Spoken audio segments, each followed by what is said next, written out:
céu não haverá templo. Mas essa é uma cópia do tabernáculo do céu. Tabernáculo. Jesus tabernaculou no nosso meio porque Deus sempre quis viver no nosso meio. Essa era a ideia da arca ser transportada. Viver no meio do povo. Quando Jesus morre, Deus rasga o véu de cima a baixo. No templo de Salomão, não mais aqui, mas era o mesmo véu. E a Bíblia diz que quando Jesus morre, o véu se rasga de cima para baixo.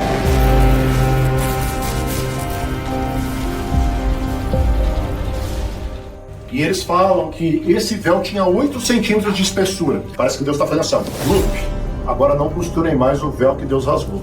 A partir de agora está revelado, está consumado. Amém? Amém.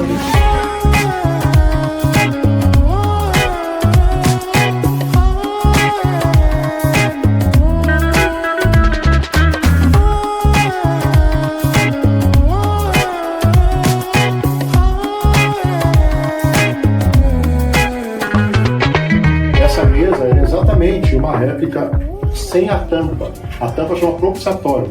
A Bíblia diz que é onde Deus descia e se manifestava no meio daqueles anos. É lógico que Deus, com a grandeza dele, não era daquele tamanho. Está dando um exemplo de como ele se manifestava. Mas quando a pessoa passava aqui antes, ela tem um tamanho um pouquinho menor do que a arca. É a arca sem a caixa e sem a tampa, que é o propiciatório. Ou seja, o propiciatório esconde a presença de Deus. Essa aqui expõe a presença de Deus, através do Filho. Ok? E por que a tampa é um pouco menor? Porque o filho se fez um pouco menor que o pai como homem. Inclusive essa parte aqui, ó, chama coroa, tá bom? Quem tem coroa? Cristo que passou pela terra. E por que Jesus tem coroa? Porque ele passou pela terra. Porque ele foi o único digno de abrir o livro, porque ele venceu, passou pela terra. E aqui no tabernáculo já existiu uma coroa, onde está o pão e o vinho. Amém. Mostrando Cristo. Amém, gente? Agora.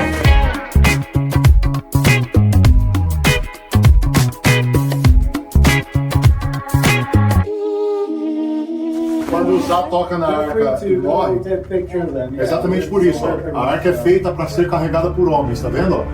Isso aqui é para que os homens peguem e carreguem. Davi coloca a arca em cima de bois. Uzá, a palavra Uzá quer dizer na força do braço. Ele toca, ele morre. Ele não era sacerdote. Ele toca, ele morre. Só que um tempo antes os filisteus tocavam e não morreram. Lá, quando eles levaram a arca para o templo de Dagon, Dagon caía no chão. Depois a maldição veio sobre os filisteus, a maldição dos ratos, a maldição das hemorroidas ou dos tumores. Mas quando eles levaram a arca para Israel, eles tocavam e não morriam. E o povo de Deus, quando tocou, morreu. Por quê? O que nos parece é que Deus esperava do seu povo. Ele não leva em conta os tempos da ignorância, não espera nada de quem não é dele. Mas de quem é dele, ele espera algo diferente. Davi fica com medo, observando por 3 meses a arca dentro da casa de Obed-Edom, vê que todo mundo prospera. Aí ele fala, entendi.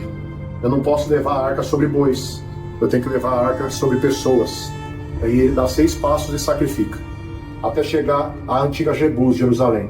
Quando ele chega, ele entende que mesmo tendo sacrificado tanto dinheiro, tanto recurso, tanta riqueza, não era nada. Ele entra em outro nível de adoração, a adoração da eternidade. Quando Deus fala sobre a capa para João, João vê os anciãos, ou anciões, e eles estão se dobrando diante de Deus, eles estão tirando as suas coroas. Só tem coroa quem passou pela terra. Coroa não é algo do céu, é algo da terra. Por isso que Jesus é o rei das 3 coroas. Quando Davi tira a coroa, ele está dizendo, eu estou entrando numa adoração eterna. A Bíblia diz que a mulher dele fica bronqueada da janela, porque sempre vai ter um crente olhando pela janela e não entendendo a adoração verdadeira do verdadeiro adorador. Que você seja o verdadeiro adorador. Amém. Amém.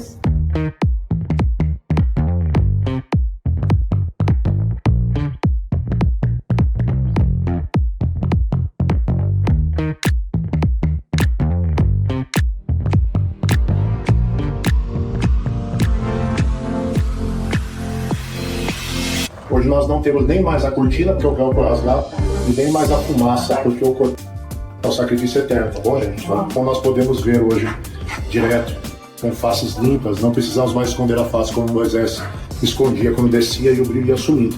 Paulo fala que agora o nosso brilho pode ser visto eternamente, amém? Amém.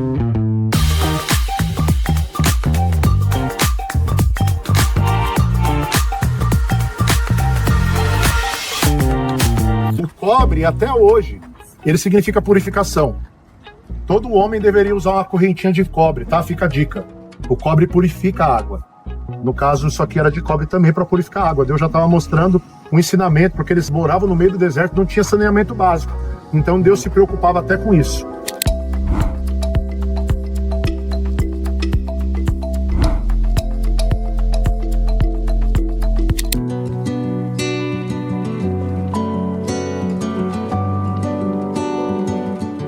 Onde está a arca? Alguns acreditam que a arca ficou um tempo ali em Addis Ababa, na parte da Etiópia, e por isso trouxe maldição à Etiópia, porque a arca só poderia estar no meio dos judeus. Assim aconteceu com Dagon, quando ela foi para o templo de Dagon, ela trouxe maldição aos filisteus, que são o pessoal de Gaza hoje, o pessoal do Hamas e tudo mais. Outros acreditam que ela ficou e permaneceu em Jerusalém, outros acreditam que essa arca está nos céus. Basicamente, a resposta é ninguém sabe. A Bíblia fala que no céu não haverá templo.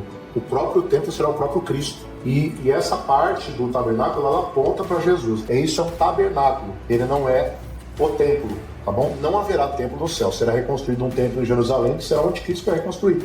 Mas não haverá templo no céu. No céu, o templo e o sol serão o próprio Jesus. Tá bom? Está em Apocalipse, se vocês quiserem depois. Amém?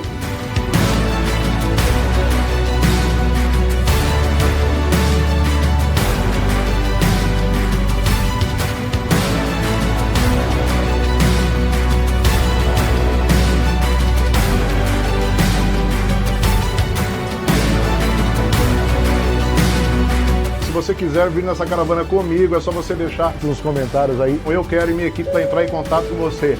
Eu falo ou não falo? Fala, querido!